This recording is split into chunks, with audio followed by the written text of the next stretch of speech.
Audio Spectral, Passing Through Gates. Now, Chris, this one, there's a lot going on, but I want to touch on one part of it, kind of like just over midway through. And this is kind of in conjunction with one of your listed influences. Is it sounded like a little bit of a Dead Mouse influence there?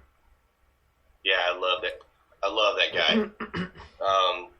I would say that of the music producers out right now, he is probably the quintessential progressive house music producer right now.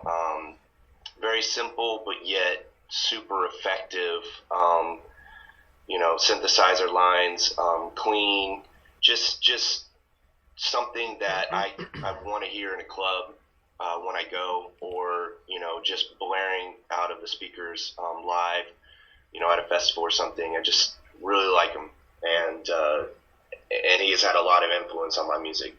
Well, I was able to pick that out because as far as Dead Mouse goes, I actually do have his album For Lack of a Better Name, and Yes. which is an awesome one. And my funny story about this one is I have it on my iTunes and my iTunes player. So I have my phone in the car, and I asked Siri, and I said, "Siri, play Hi Friend," and then of course she comes back saying, "I'm not just your friend, I'm your BFF."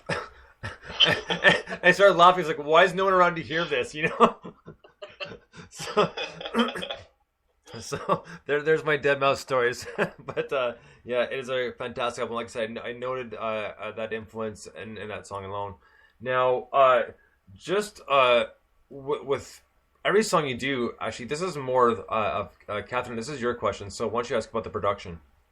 Yeah, admittedly, I know very little about how this genre actually works. And what I was really curious about with you is how does the compositional process work? This is such intricate music. There's so much going on, and it's really impressive. And, Nolan and I work mostly with acoustic instruments. And so I was really curious just how it all works. Well, it works just like if you put a band together. The only difference is that everything is synthesized. And so, I grew up playing piano, so I understand what you mean by, working acoustically. That's where I get my musical background from. Then I played saxophone for a while. So, but what you do is, if you were to get the band together and you have a guy playing guitar, a guy playing bass guitar, a guy playing drums or whatever, everybody has their piece to play in it, and you take their pieces like you would in a studio, and you put it together, and you just put it in sequence, or a sequencer basically, and then you're going to go, a sound engineer is going to go in and he's going to add, take away, edit, add the effects, and then once you're done with that, for me, sound engineering is probably the absolute most challenging piece of music production, because no matter how good you are at something, there's always a piece of equipment or something out there that's better, that's expensive, that I'm not going to go out and buy a $10,000 soundboard or something like that. I'm gonna do with what I have. So once I've finished with the production, putting in all the music together and stuff, then what I do is I send it over to a professional sound engineer and masterer, and they put the finishing touches on it. So it's all mine, but the polishing is done by a professional who has a studio, who spent the tens of thousands of dollars to put it all together. Right. So that's essentially what it is. It's virtual band being put together, and then you have a sound engineer that puts the polishing, finishing touches on it. Yeah, so it's really not that much different. No, not at all. Not at all. And in fact, it's actually interesting that you asked that, because a lot of people do ask me the same thing, and I say, it's you have to be the person who plays every single instrument, and that's essentially what it is. Got it. Fair enough. Now, just before we get to the next song, how have you found that you've evolved with the music over the years? I mean, like, what has changed the most for you? Okay, so the first time I put out some music, first time I actually produced any kind of music for myself, I should say, just kind of try it out. I tried to, it's kind of hard to explain. I try to be as unique as possible whenever I produce something.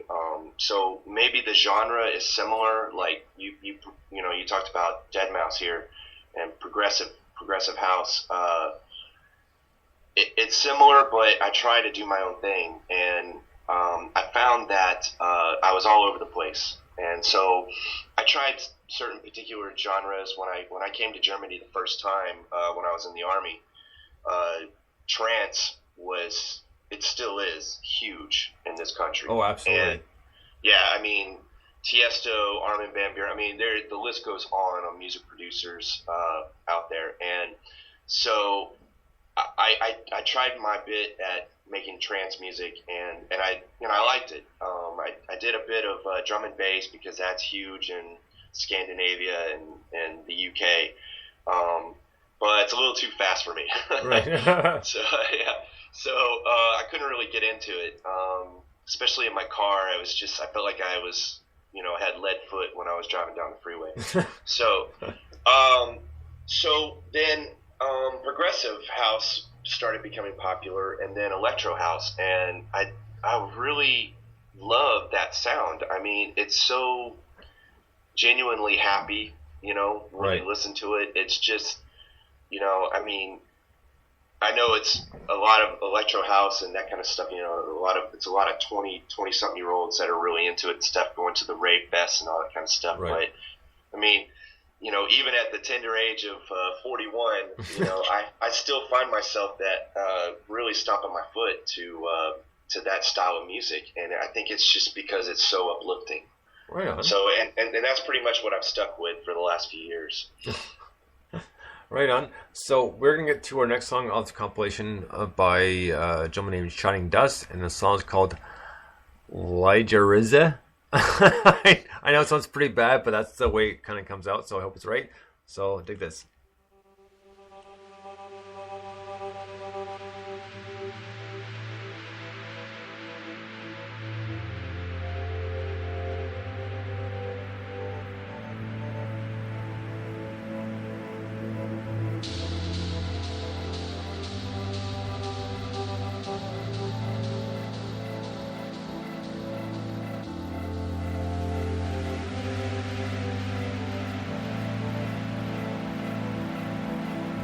Ovunque andrai, il mio sole troverai,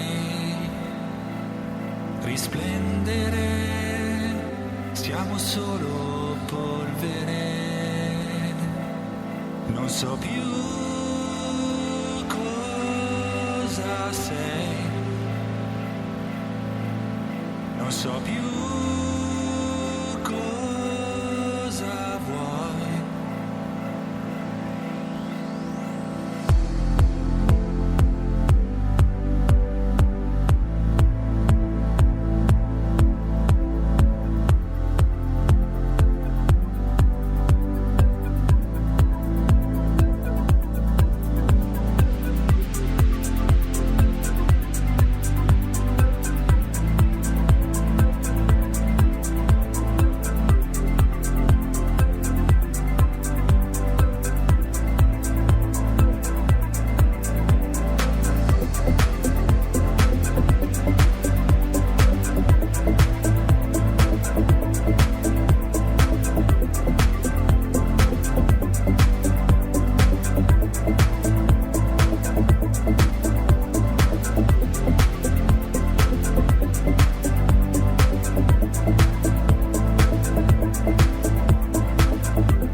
Shining Dust and Liga Reza, I believe is how it's pronounced, and he's from Italy. So this song is a song I definitely would expect to hear in a club for sure, just because of the mellow tempo and the kind of softer kind of lyrics to it, and really kind of yeah, pretty much that would say club to me right there. Chris? Yeah, I agree. I will tell you, I've spent a lot of time in the Mediterranean area, and that style of music is huge. It still is. I mean, it reminds me of. And I was sitting here while I was listening to the song, trying to look this up on the internet, but I just could not find the name of these guys. But it really reminds me of this group that was very big in Spain, late '90s, early 2000s, and it goes to that what do they call it? It kind of goes to that deep house genre, you know, Okay. Late night clubbing, you know, just chilling out, having a latte, you know, Right. overlooking the Adriatic or something, you know. It's just really cool stuff.